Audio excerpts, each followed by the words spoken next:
Dear students, this is Shikha, lecturer psychology from diet Hapur Ghaziabad. DElEd द्वितीय semester के paper वर्तमान भारतीय समाज एवं प्रारंभिक शिक्षा का विषय लोकतांत्रिक, वैज्ञानिक व तकनीकी दृष्टिकोण का विकास में अब हम तकनीकी दृष्टिकोण के विकास के बारे में पढ़ेंगे। इस विषय को पढ़ने के उपरांत प्रशिक्षु वैज्ञानिक दृष्टिकोण की अवधारणा एवं महत्व से परिचित हो सकेंगे।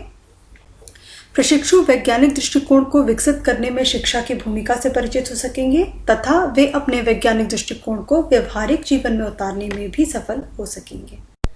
सबसे पहले ये जान लेते हैं कि वैज्ञानिक व तकनीकी दृष्टिकोण का अर्थ क्या है। अपनी जिज्ञासा के प्रति निष्ठा, अपने कार्य पद्धति में पूर्ण विश्वास और उसके परिणाम की सत्यता को प्रयोग में लाकर प्रमाणित करना, यह सब तकनीकी और वैज्ञानिक अभिवृत्ति के अंतर्गत आते हैं। अर्थात परंपरागत विचारों से हटकर स्वतंत्र एवं मुक्त चिंतन की प्रवृत्ति तकनीकी और वैज्ञानिक अभिवृत्ति का द्योतक है। कुछ लोग ऐसे होते हैं जिनसे जो कुछ भी कहा जाए वो उसको एज इट इज स्वीकार कर लेते हैं, मान लेते हैं। वहीं कुछ लोग ऐसे होते हैं जो किसी की बात को सुनकर उसे एज इट इज स्वीकार नहीं करते हैं, बल्कि उसके तह तक जाकर उसकी सत्यता को परखते हैं, प्रयोग करते हैं तथा उसे जब तक कि स्वयं प्रमाणित ना कर लें तब तक वे उसे स्वीकार नहीं करते हैं। परंपरागत चिंतन से हटकर, यानी जो अब तक चीज़ें चली आ रही हैं, अब तक जिस तरह की सोच चली आ रही है उससे हटकर वो मुक्त चिंतन करते हैं, स्वतंत्र चिंतन करते हैं। चीज़ों को जिसे हम कहते हैं कि एक्सपेरिमेंट करके देखते हैं, उनको अपने पर विश्वास होता है। इसी को हम कहते हैं वैज्ञानिक व तकनीकी दृष्टिकोण, या जिसको हम कहते हैं साइंटिफिक एटीट्यूड। हम कैसे पहचानेंगे कि किसी का एटीट्यूड साइंटिफिक है या नहीं, या किसी का दृष्टिकोण वैज्ञानिक है या नहीं? ऐसे लोग क्या होते हैं? ऐसे लोगों के अंदर कुछ कैरेक्टरिस्टिक्स होते हैं। ये लोग क्यूरियस होते हैं, यानी नई नई चीज़ों को जानने के लिए उत्सुक रहते हैं।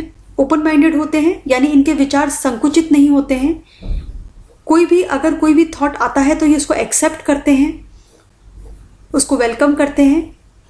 ऑब्जेक्टिव होते हैं, ऑब्जेक्टिव मतलब वस्तुनिष्ठ होते हैं, चीज़ों को सिर्फ अपने नज़रिए से नहीं देखते हैं। अनबायास्ड होते हैं, निष्पक्ष होते हैं। क्रिटिकल थिंकर होते हैं, यानी किसी भी घटना, किसी भी बात के जो भिन्न भिन्न पहलू हैं उनको जानने की कोशिश करते हैं, उनकी डिटेल में जानने की कोशिश करते हैं। इसके अलावा रैशनल थिंकर होते हैं, यानी किसी भी चीज़ के जो रीज़न है या उसके पीछे जो लॉजिक है उसको जानने का प्रयास करते हैं। कुछ लोग क्या होते हैं, कुछ लोग बिना किसी चीज़ के रीज़न को जाने उसको एक्सेप्ट कर लेते हैं। तो रैशनल थिंकिंग में क्या होता है कि लोग चीज़ों के पीछे के लॉजिक को जानने की कोशिश करते हैं। तो अगर हम चाहते हैं कि जो बच्चे हैं उनका जो दृष्टिकोण है वो वैज्ञानिक हो, तो हमें उनमें क्यूरियोसिटी, ओपन माइंडेडनेस, वस्तुनिष्ठता यानी ऑब्जेक्टिविटी, निष्पक्षता यानी अनबायस्डनेस, क्रिटिकल थिंकिंग और रैशनैलिटी को डेवलप करना बहुत ज़रूरी है। छात्रों में वैज्ञानिक व तकनीकी दृष्टिकोण के विकास में विद्यालय की बहुत महत्वपूर्ण भूमिका होती है। विद्यार्थियों में वैज्ञानिक व तकनीकी दृष्टिकोण का विकास करने के संबंध में निम्नलिखित कदम उठाए जा सकते हैं। अध्यापकों का व्यक्तित्व छात्रों में वैज्ञानिक व तकनीकी दृष्टिकोण विकसित करने के लिए नितांत आवश्यक है। अध्यापक स्वयं का दृष्टिकोण वैज्ञानिक बनाएं। उन्हें अपना व्यवहार एवं प्रकार ऐसा रखना चाहिए कि छात्रों पर सत्यप्रियता और तार्किकता का प्रभाव पड़े। उनका यह कर्तव्य बनता है कि वह बिना पर्याप्त आधार या प्रामाणिकता के किसी भी तथ्य को स्वीकार न करें। उनका शिक्षण प्रभावशाली एवं क्रमबद्ध होना चाहिए। यह हम सब जानते हैं कि जो छात्र होते हैं वो अध्यापकों को अपना रोल मॉडल मानते हैं। वो क्लास में उनको ऑब्जर्व करते हैं और जैसा उनके अध्यापक या टीचर बिहेव करते हैं वैसा ही वो करने लगते हैं। बच्चे हैं, अगर वो ये देखेंगे कि उनके जो अध्यापक हैं वो किसी भी घटना को जब तक कि उसकी सत्यता ना जान ले उसको वो स्वीकार नहीं करते, उसको सही नहीं मानते, तो बच्चे भी आगे चलकर यही लर्न करेंगे। अध्यापक जो हैं वो कभी कोई चैप्टर या कोई सब्जेक्ट पढ़ाते समय भी जो बच्चे हैं उनके अंदर तकनीकी दृष्टिकोण का विकास कर सकते हैं या वैज्ञानिक दृष्टिकोण का विकास कर सकते हैं। कैसे? मान लीजिए कि वो कोई चैप्टर बच्चों को पढ़ा रहे हैं या कोई टॉपिक पढ़ा रहे हैं, तो पढ़ाते पढ़ाते ये बच्चों की आदत होती है कि अध्यापक जो भी बोलता है तो बच्चे उसको हाँ हाँ करते हैं, उसको स्वीकार करते जाते हैं। तो वो बीच में रुक कर बच्चों से ये पूछ सकता है कि सिर्फ मैं कह रहा हूँ इसलिए ये सच है, या बुक में लिखा है, किताब में लिखा है इसलिए ये सच है। तुम्हें इसलिए इसको स्वीकार नहीं करना है कि ये किताब में लिख दिया या मैंने तुम्हें बता दिया है। उन्हें बच्चों को ये बताना है कि हम किसी भी बात को तभी स्वीकार करें जब तक हम उसको स्वयं न परख लें कि हाँ ऐसा होता है। उसकी जड़ को, उसके रीज़न को जानने की कोशिश करें, उसको पहले परखें। इस तरह से अगर क्लास में जो शिक्षक हैं वो अगर बच्चों को एग्जाम्पल्स देंगे, लाइव एग्जाम्पल्स देके अगर वो बच्चों को समझाएंगे और अपने व्यवहार को वो मॉडल के रूप में प्रस्तुत करेंगे, तो बच्चों के अंदर वैज्ञानिक दृष्टिकोण ज़रूर विकसित हो पाएगा। छात्रों को प्रत्येक तथ्य यथासंभव प्रायोगिक आधार पर मॉडल प्रदर्शन द्वारा समझाया जाना आवश्यक है। अध्यापकों द्वारा निरीक्षण, प्रयोग तथा निष्कर्ष निकालने के अवसरों के साथ साथ इनमें छात्रों की भी परस्पर सहभागिता ली जानी चाहिए। क्लास में अगर कोई टॉपिक या कोई भी सब्जेक्ट अगर पढ़ाया जा रहा है तो उसको सिर्फ बातों के आधार पर या इमेजिनेशन के आधार पर नहीं पढ़ाया जाना चाहिए।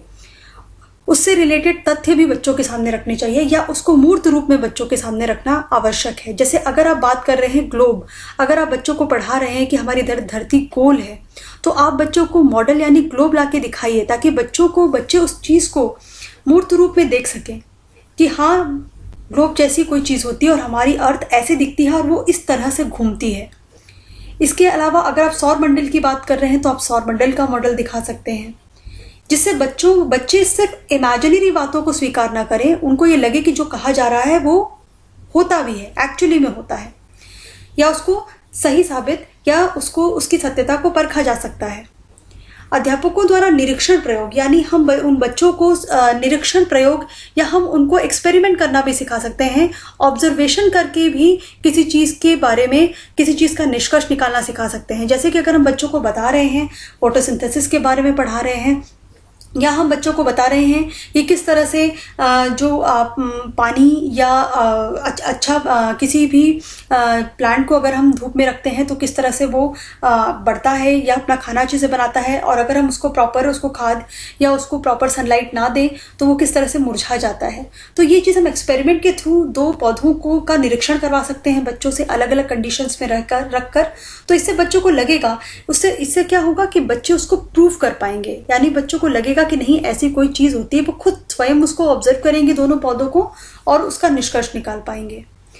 छात्रों में प्रकृति के कई अनसुलझे तथ्यों के प्रति तथा उनके रहस्यों के प्रति तीव्र जिज्ञासा होना आवश्यक है। उनकी इन जिज्ञासाओं का भी यथासंभव उनको संतुष्ट करने का प्रयास किया जाना चाहिए। एक शिक्षक को चाहिए कि बच्चे क्योंकि क्यूरियस होते हैं, वो बहुत सारी बातें जो है वो टीचर से पूछते हैं। अगर टीचर्स को वो चीज़ कोई नई है और स्वयं शिक्षक को भी नहीं आती तो बच्चों को मोटिवेट कर सकता है कि हम मिलकर इसके पीछे के रहस्य को जानने की कोशिश करेंगे। टीचर को चाहिए कि वो बच्चे को डांटे नहीं या बच्चे की जो मोटिवेशन है या उसकी जो जिज्ञासा है उसको दबाए नहीं, बल्कि मिलकर उसको इनकरेज करे और उसके साथ उसका हल ढूंढने का प्रयास कर सकता है। छात्रों में व्याप्त अंधविश्वास, जिसे समाज द्वारा उन्हें विरासत में पीढ़ी दर पीढ़ी के क्रम में दिया गया है, उसे इन वैज्ञानिक व तकनीकी दृष्टिकोण का विकास करके ही समाप्त किया जा सकता है।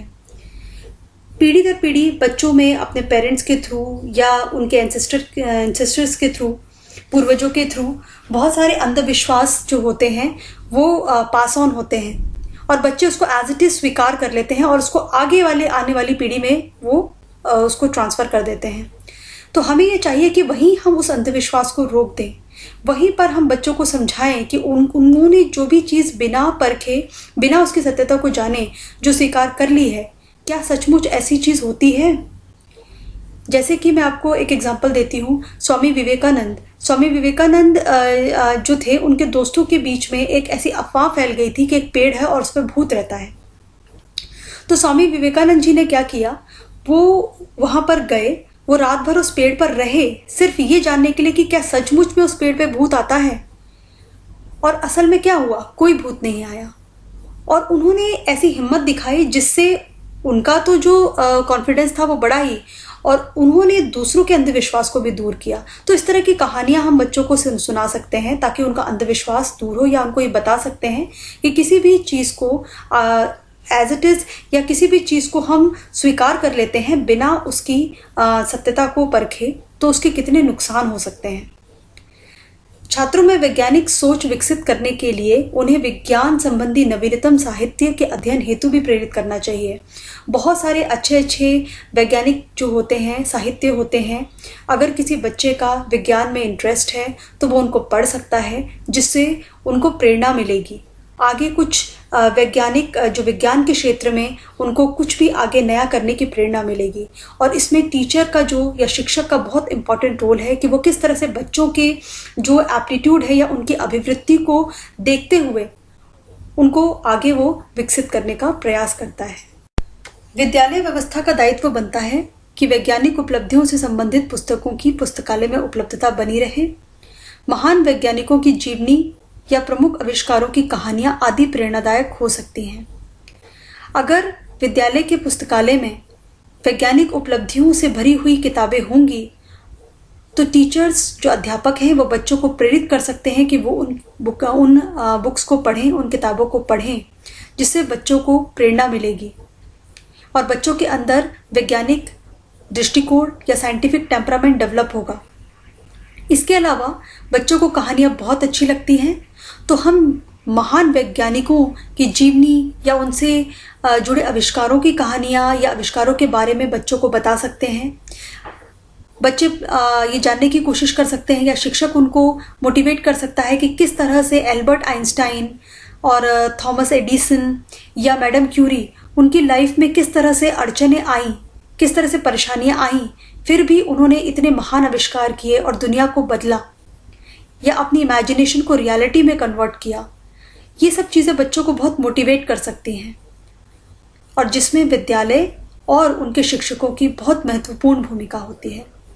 तो अभी हमने जाना कि वैज्ञानिक व तकनीकी दृष्टिकोण क्या है और किस तरह से विद्यालय बच्चों में तकनीकी दृष्टिकोण को डेवलप करने में एक महत्वपूर्ण भूमिका निभा सकता है। धन्यवाद।